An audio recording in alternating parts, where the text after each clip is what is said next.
The United Nations has responded well to the news coming out of the Democratic Republic of Congo.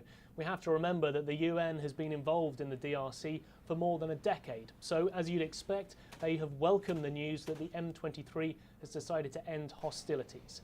We've had a joint statement put out by a couple of the UN representatives.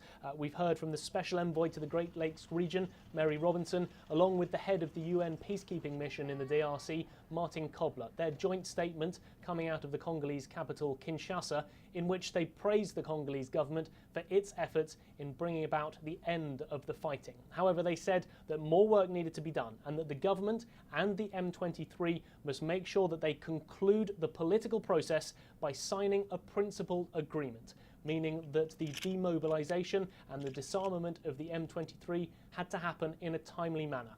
They also said that those responsible for war crimes or crimes against humanity must be held responsible.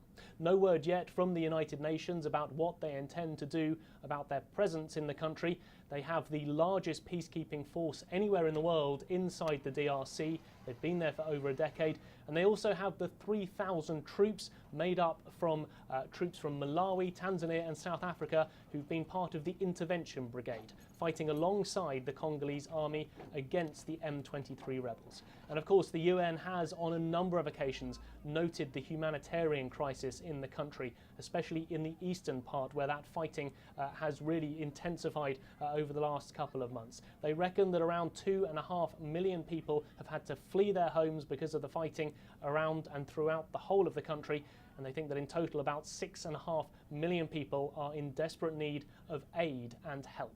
So they're saying good work, they're welcoming the news, but they're also saying more work still needs to be done in the country. Nick Harper, CCTV, New York.